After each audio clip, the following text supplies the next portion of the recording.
Isang sikat na flip-top rapper ang inaresto sa bypass operation sa Makati City. Siya si Marlon Peroramos o mas kilala bilang si Looney. Members of Makati's Drug Enforcement Unit have arrested the rapper Looney. Nakuha na sila ng ilang pakete ng droga. Miyerkules ng nakalang linggo nang maaresto si Looney at 4 na iba pa matapos makumpiskahan ng kush or high-grade marijuana. Bagamat makulay ang mga pabalat, alam mong mahusay ang pagkakalahad.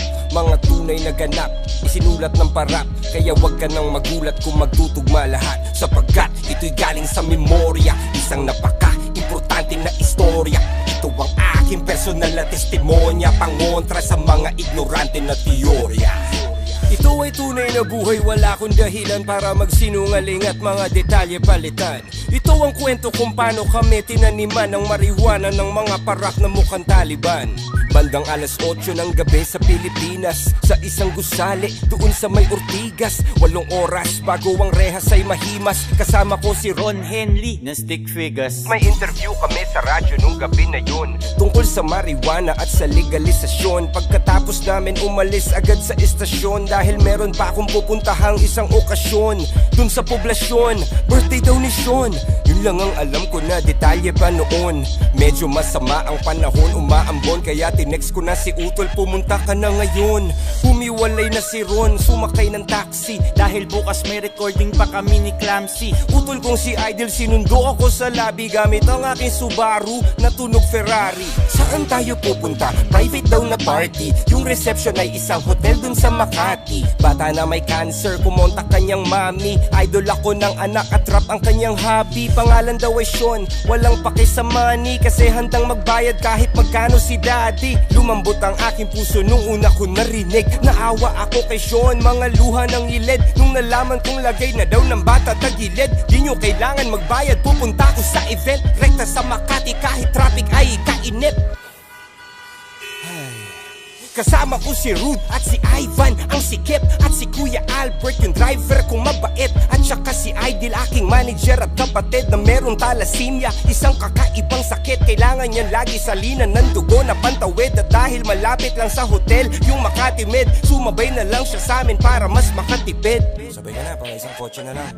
Yung katabi ko sa backseat, si Rude Boy at si Ivan. Documentation, security at hype man. Balay siksikan kami sa aking chikot. Wag malikot! Tatlo kaming mga lalaki sa likod. Pagdating sa Makati, sakto lang yung timing. Nag-text na rin yung mami at nagsabing nag-start na daw yung party, sa basement daw yung parking. Salamat sa pagpunta, pasok lang kayo darling. Pagbaba ng kotse, hinanap ko yung main floor. May nagpalitrato sa tabi ng elevator. Idol, pwede favor, baka pwede magpa-picture, kasi idol na idol ka talaga ng anak ko na grade 4. Nag-selfie kaming dalawa sa kanyang Razor, tapos tinutok sa akin yung baril ni Terminator. Pero bilang narrator, lagyan natin ng flavor para di masyadong halata yung trauma ko na major. What the fuck? Nakakagulantang, sangkatutak ng ninja cup sa amin ng tumambang. Parang Wu-Tang Clan, lampas 10 lumabas sa van. Pasensya na idol, napag-utusan lang. Humakbang paatras at wala nang nagawa. Tinutukan ng bereta sa mukha, pinadapa, pinusasan, pilit pinapatingin sa baba. Mga bulsa namin isa-isa nilang kinapa. Akala ko kidnap for ransom ang sadya, o kaya baka prank lang to na malala lang hiya. Dapa! Kamay sa likod, sa baba! Dapa, sabi! Nakadapa kami habang napapanood ang aking utol na kasalukuyang nakabukod. May tinabi silang kahon, malakas kanyang kutob, na meron tong mga lamang kontrabando sa loob. Tsaka na lang silang nagpakilalang mga parak, nung isa na sa mga kasama nila na sapak. Walang uniforme at nakamaskara lang lahat. Walang Mirandang binasa, basta-basta lang agad. May sikat na hotel at ang nakakapagtakay. Maraming CCTV, lahat nakapatay. Wala man lang bodycam na nakalagay, kahit kuha man lang ng cellphone gamit kamay. Sabi daw ng pulisya, sakin daw nakumpiska, pero di makumpirma, kasi walang kahit ni isang saksi na pumirma. Walang video ng palitan magmula nung umpisa. Kung under surveillance pala, dapat may footage ka, diba? Kung under surveillance pala, dapat may footage na. Kung normal na tao, nagpa-viral pag nahuli siya, paano na lang kaya kung si Looney pa? Nung nasagot ko yung pideya at aking kinundina, mga ulo nila biglang nagkaroon ng bumbilya. Para ma-promote sa pwesto ako ang pinuntirya ng mga ninja cops na gustong magbida-bida. Diba? Bigla silang nakaisip ng ideya kasi napanood nila yung live ko sa pideya. Nung binan nila yung kantang Amats dahil sa tema, pero Maria Hiwaga ni Sasa, walang problema. Aba punyeta, talamak na ang taniman. Bypass daw kaso bakit parang madalian? Di ba dapat pinaghahandaan yan at kalimitan? Minaman-mana ng malayuan malapitan. May mga kamera na nakatago sa pagitan, kaya medyo weirdo kasi walang video ng palitan. Akala ko ba bypass to na malakihan? Nakakapagtaka lang kaibigan.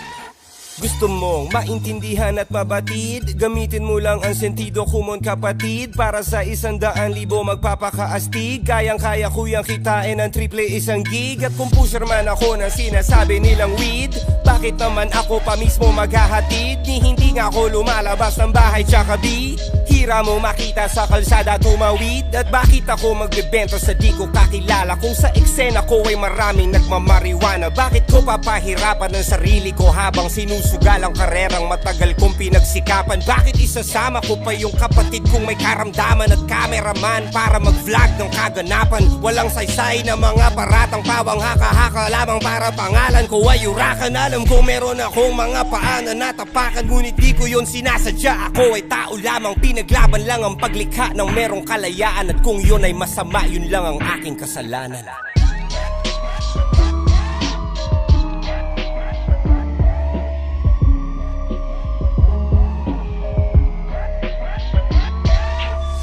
Authorities seized 15 packs of high-grade marijuana from Pero Romas. The rapper is denying the allegations against him. He says he may have been framed.